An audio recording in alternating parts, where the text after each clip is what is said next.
The night shift in this part of Serbia isn't for everyone. That becomes clear the moment you turn on the taximeter after midnight for the first time. Especially here, in the east, where the Danube meets heavy industry. Where the massive chimneys of the power plant cast their long, black shadows over the entire region.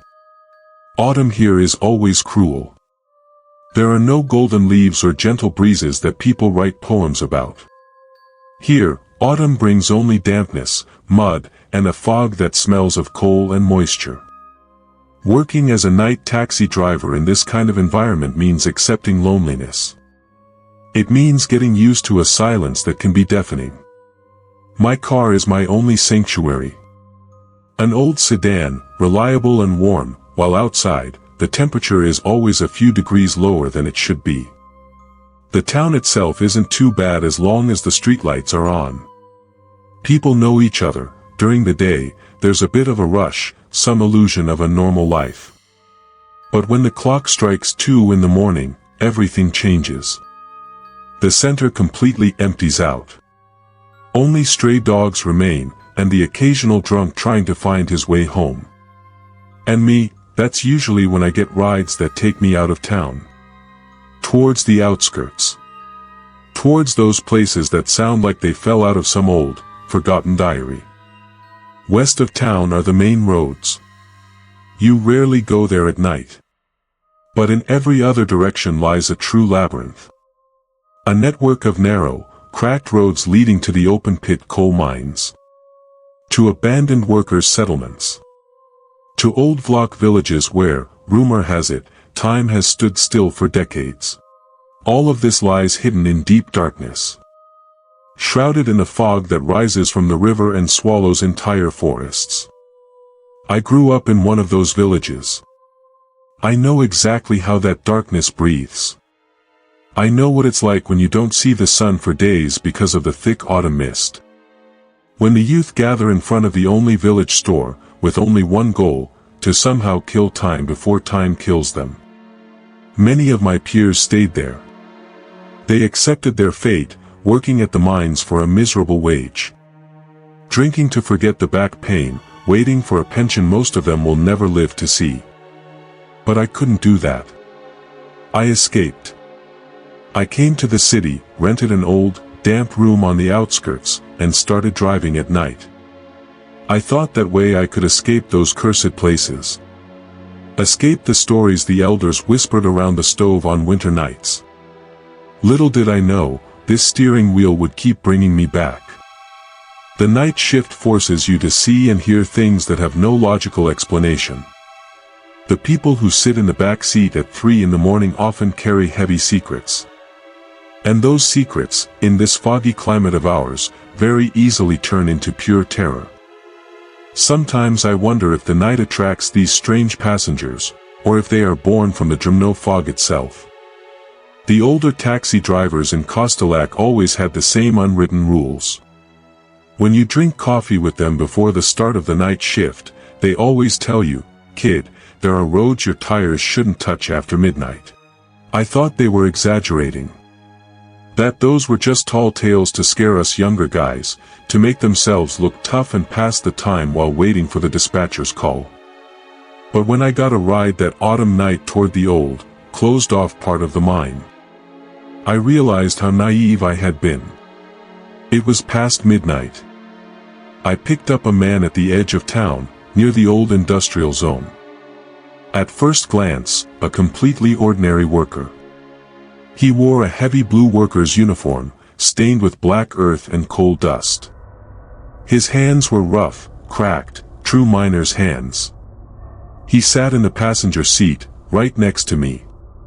"Drive toward the old mine," he said in a hoarse, tired voice. I started driving. The car glided through that thick fog, the wipers barely managing to smear the moisture across the windshield. The man was in a strange mood. He stared straight ahead and started talking. He talked about harsh quotas. About excavators as tall as buildings, tearing up the earth while their teeth crack against the rocks.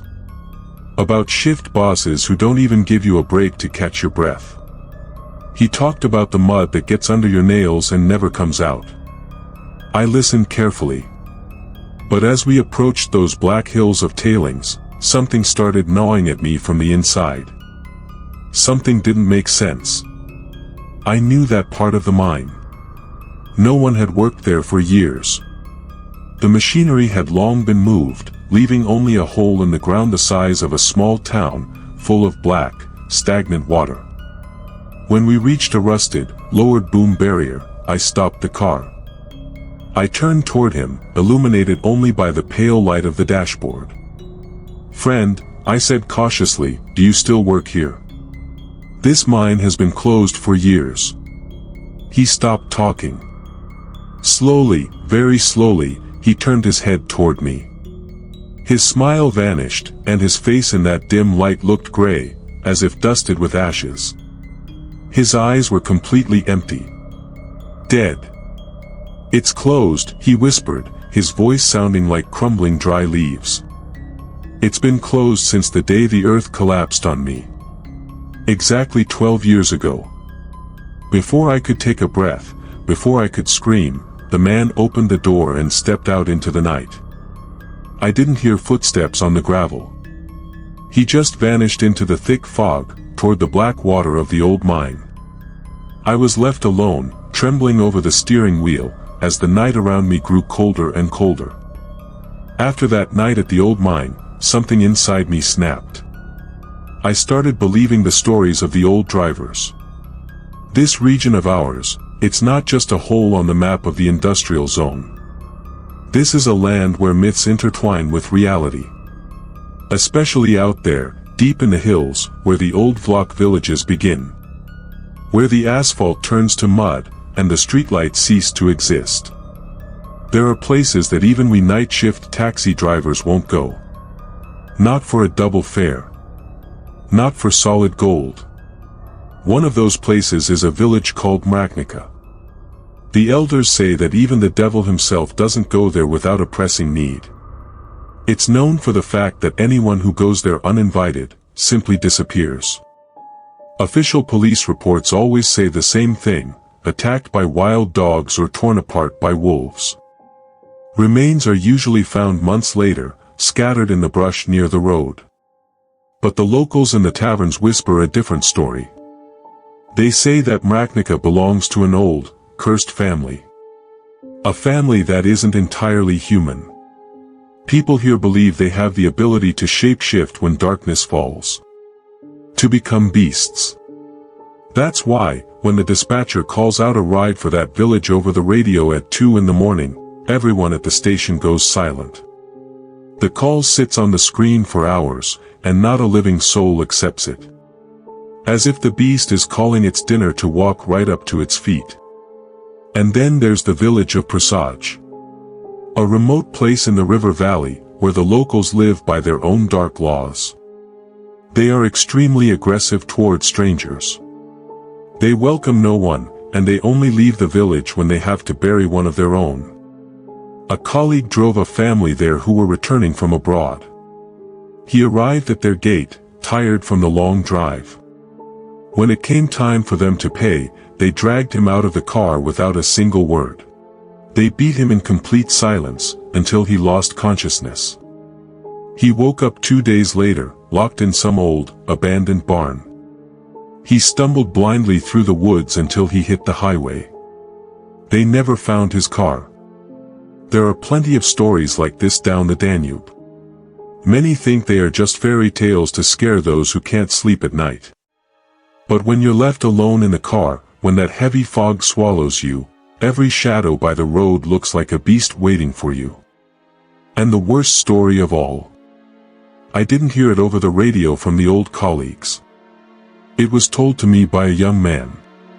A guy I picked up one winter night on the edge of the forest, completely torn up and bloody. What happened to him will make you think twice before you open your door to anyone. That guy got into my taxi in the middle of the worst winter night. He was in a torn t-shirt, even though there was a biting frost outside. His blood had frozen on tiny scratches across his face and hands. He smelled of damp, heavy earth and rot. He was shivering, not from the cold, but from some deep, indescribable terror. I locked the doors and stepped on the gas toward the city, and he, staring blankly out the window, began to talk. It all started with a seemingly harmless phone call. His grandmother called him, who lives alone in one of those forgotten villages behind the hills. She told him in a voice full of senile weakness, "Come, my son. I feel my end is near. Come so I can see you one more time before I go." Like any normal grandson, he packed his things in a hurry and left. He knew buses rarely went there, so he walked most of the way through the snow. When he finally arrived, the village welcomed him in a ghostly silence, as if all the life had been sucked out of it. There was no smoke from the chimneys, no dogs barking. Only the bare, black walls of abandoned houses and ravens on the branches. And when he entered his grandmother's yard, he felt that something was deeply wrong. It was warm inside the house, and dinner was waiting for him on the old table. Homemade bread, garlic, goat cheese, and honey. Everything exactly as he remembered from his childhood. But his grandmother. She looked wrong. Her skin was unnaturally gray, without a single drop of blood in her cheeks. She moved jerkily, stiffly, like a mechanism missing oil. She made excuses that it was severe rheumatism, that her joints were giving out, and that old age had taken its toll. He sat at the table. He began to eat and tell her about the city, about his job. But as he spoke, he noticed a detail that made his blood run cold. She didn't blink once. Her eyes were wide open, fixated on him. Her face was completely expressionless, like a rubber mask pulled over a skull. She sounded like her, she looked like her, but something inside, it was no longer a human being. Then she got up, in that jerky way, and brought him a glass of some juice. "Drink, my son," she said in a flat, monotonous voice. "Grandma made you some juice. To refresh yourself from the trip." The liquid in the glass was thick, gray-green in color. It smelled overly sweet, sickeningly appealing, but its texture resembled slime. He took only one sip out of respect. Just one sip was enough to feel his lips and palate go numb. Weakness paralyzed his muscles in a second. The light in the old room began to blur and narrow. He asked what it was, and she just stood there, looking at him with those dead eyes. "It's my new recipe," she whispered. "The pinnacle of what I can do." He somehow managed to drag himself to the guest room, noticing along the way that the window was broken and part of the floor had caved in. He fell onto the bed. He knew only one thing: if he closed his eyes and fell asleep in this house, he would never wake up again. So he did the only thing left for him to do. He closed his eyes, and started pretending to be asleep. A few minutes later, he heard her heavy, unnatural footsteps entering the room. She leaned over him. He felt her cold breath on his face. She just stood there, in the dark.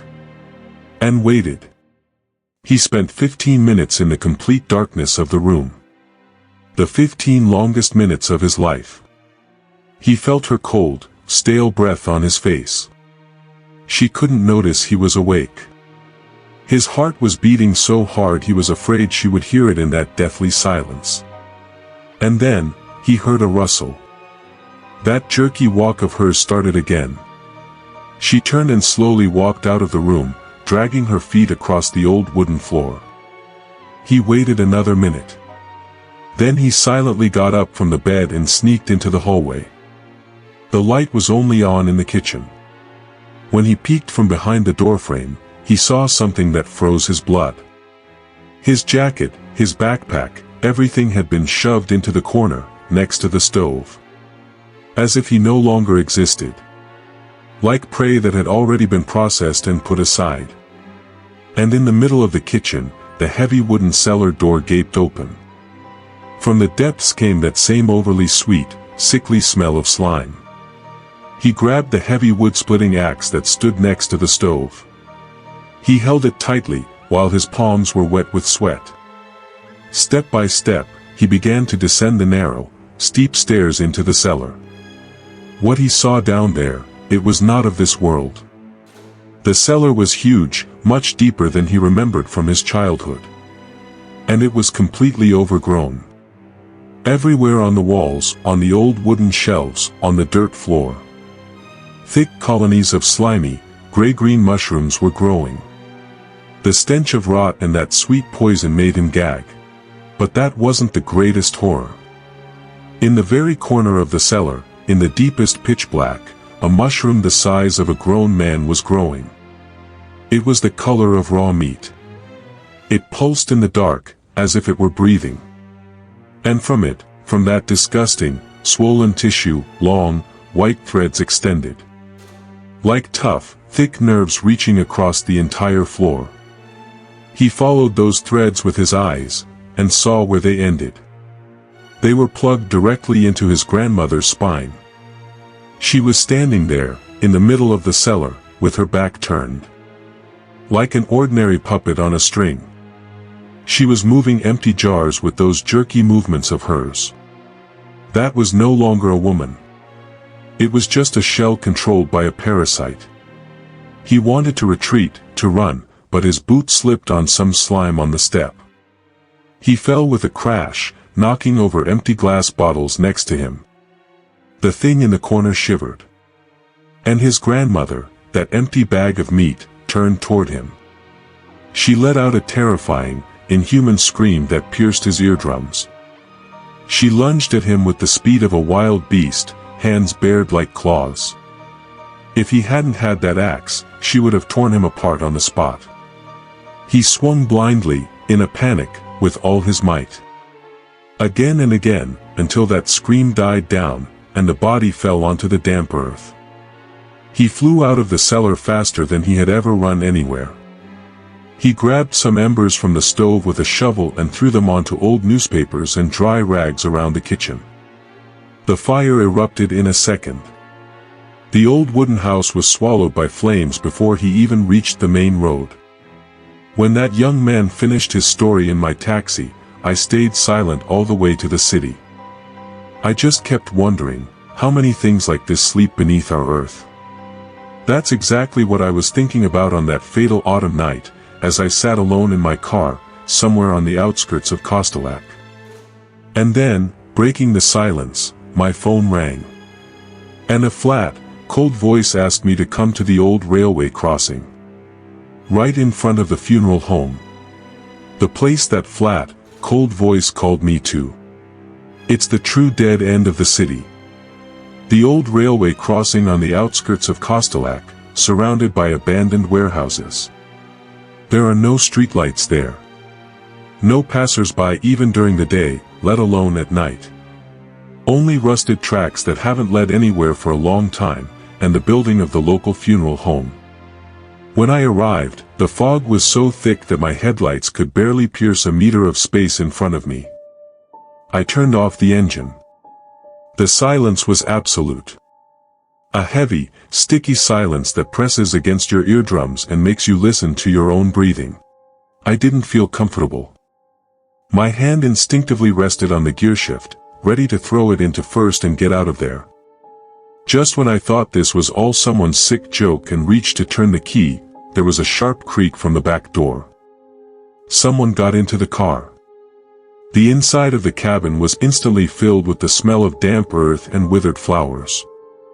I looked up at the rearview mirror. A young man was sitting in the back seat. His face was unnaturally pale, almost transparent in the yellowish light of a distant street lamp. His eyes were dark, sunken, without a single trace of emotion. But what made the blood freeze in my veins, was what he was holding in his lap. A massive, black funeral wreath. I turned toward him, feeling my heart leap into my throat. "Listen, kid," I said, trying to sound sharp, "what do you need that wreath for in the middle of the night? Where are you going?" He looked me straight in the eyes, without blinking. "To the cemetery," he answered in that same, flat tone. "To the old cemetery behind the hill." Drive. No way, I snapped, although my voice trembled slightly. It's 2:30 in the morning. I don't drive to the cemetery. Get out of the car. He didn't even move. He just slowly reached into the pocket of his old, wet coat, pulled out a banknote, and placed it on the armrest between us. I'm paying double. Drive. They're all waiting for me there anyway. I stared at the money. Then I looked at him. There was a heavy, indescribable despair in his eyes, but also something else, something much darker. I should have opened his door and thrown him out. Every instinct in my body was screaming at me to do it. But the night was long, and I really needed that money. I cursed to myself, started the engine, and put it into gear. All right, I said, looking straight ahead. But just so you know, I'm dropping you off at the gate and heading right back. I'm not waiting a single minute. No need to worry about that, he whispered from the back seat. This is a one-way ride. The road to the old cemetery led far outside the city, right into the heart of the blackest forest. The asphalt was bad, full of potholes, and the fog grew thicker with every kilometer. We were silent. Only the sound of the engine and the creaking of the old shock absorbers broke that deathly silence. I tried not to look at him in the rearview mirror. But every time my gaze accidentally drifted to that little mirror, I would see him staring straight at me. Without a single movement. Without a blink. The drive lasted an eternity. The road narrowed, and the forest around us became denser. The branches of old oaks loomed over the road, creating a tunnel of black wood. As if the darkness was swallowing us alive. I tried to turn on the car radio. Just to break that deathly silence and the heavy smell of withered flowers that was choking me. But only a quiet, monotonous static came from the speakers. Interference. There was no signal. You taxi drivers, he suddenly spoke from the back seat. His voice was flat. Completely empty. Without any warmth in it. Always rushing somewhere. Always grabbing someone else's time. Like you never have enough of it. I looked at him in the rearview mirror. He sat perfectly still. He didn't move a muscle. He was still tightly gripping that black wreath in his lap. That's our job, I replied, trying to sound calm, even though my hands were already shaking. The faster we get there, the faster we move on to the next ride. Time is money. And sometimes, he continued, completely ignoring my words. Sometimes you need to stop. Sometimes you need to hit the brakes. He paused. I felt his gaze literally burning into the back of my head. I have an acquaintance, he said quietly. He was hit by a taxi driver. Exactly 3 years ago. On a night just like this one. I felt my stomach tie into a dead knot. Something icy ran down my spine, spreading through my entire body. My hands started to sweat and slip on the steering wheel. The taxi driver was driving too fast in the fog, the young man continued slowly, emphasizing every word. He hit him on that old road toward Jumno. Threw him straight into the ditch. My breathing became shallow. I tried to swallow a lump in my throat, but it had completely dried up. Do you know what the worst part is? He asked. That taxi driver, he didn't stop. Complete silence fell over the car. The only sound was the tires crushing dry branches on the road and the drumming of my own heart in my ears. He didn't stop to help him, his voice was deeper now, filled with some eerie, otherworldly bitterness. He just floored the gas and fled into the night. Left him lying in the mud. Broken. Bloody. I closed my eyes for a fraction of a second. Memories I had pushed to the bottom of my soul for years, that I had drowned in cheap brandy, suddenly floated to the surface. That night. This exact same, sticky fog. The dull, Heavy thud against the hood of my car. The panic. The escape. The doctors later said he lived for 3 whole hours, the passenger whispered, leaning forward, right behind my seat. 3 hours of agony on the cold, hard ground. He had a phone in his pocket, but his hands were crushed. He couldn't even feel for it. He died alone in the dark. I couldn't breathe. Sweat poured down my forehead and burned my eyes. The car began to swerve on the dark road. "What do you think about that?" he asked me. "What would you have done in his place? Would you have stopped, or would you have run away?" I didn't have the strength to answer. Every word would get stuck in my dry throat. I just wanted this cursed ride to end. To get out into the fresh air. But then, through that thick, sickly fog, I saw the outline of a tall, rusted gate. In front of us rose old cypresses, black as coal, next to hundreds of crooked crosses. We had arrived at the cemetery. The place where debts are always collected. I stopped the car right in front of that tall, rusted gate. I turned off the engine. The headlights faded slowly, leaving us in total darkness. Only the pale, sickly glow of the moon barely pierced through the thick fog. "Here we are," I managed to say. My voice was so dry it scratched my throat. "We've reached the cemetery. Get out." He didn't move. He didn't even touch the door handle. "Aren't you going to get out with me?" he asked. His voice no longer sounded human. It came from some depth.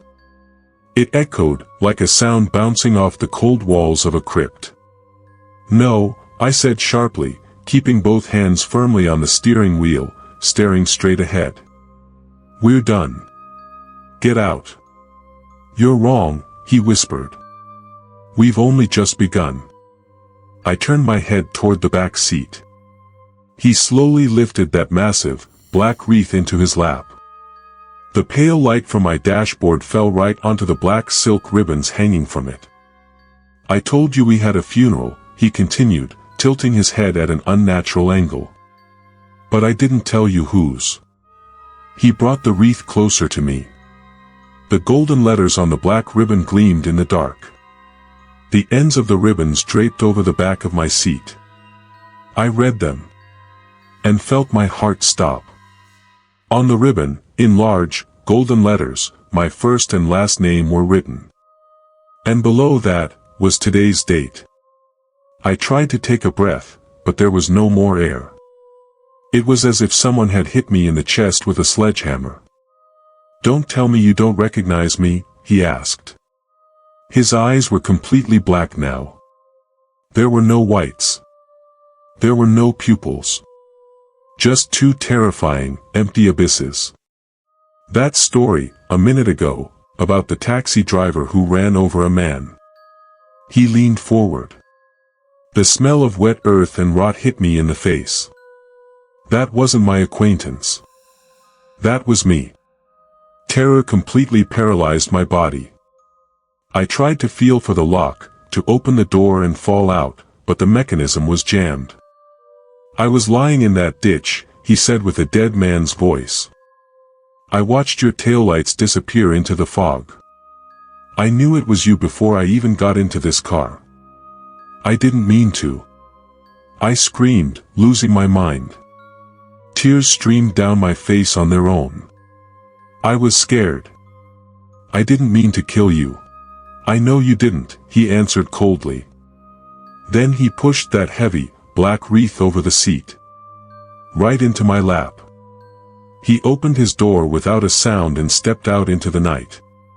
Before closing the door, he turned around one last time. "Here is your wreath. When you're done screaming in the car, get out and come up to the cemetery. We're all waiting for you. Don't make us come get you." The door slammed shut. I was left completely alone. In a panicked frenzy, I turned the key. The engine roared. I threw the gear shift into first, slammed the gas pedal to the floor. But the car didn't move a millimeter. It was as if some massive, invisible hands from the earth were holding it in place. The tires didn't spin, the engine screamed at maximum RPMs, and black smoke started billowing from the hood. This car was never going to take me anywhere again. I smashed the door open with my shoulder and fell out, right into the freezing mud. I left the wreath on the seat. I didn't look back. I started running down that dark, country road. I ran, tearing my lungs with the cold air, fleeing into the darkness, while feeling the gazes of 1,000 dead souls on my back. And to you, my dear listeners, the next time you find yourselves alone on some dark, foggy road, be very careful who you let into your car. And remember, sins from the past never stay buried forever. They always find a way to be collected. Thank you for being with Stories from the Dark again tonight. If you enjoyed this nightmare, support the channel with a like, leave a comment, and make sure to subscribe, because dark mysteries never sleep. Until the next story, beware the night.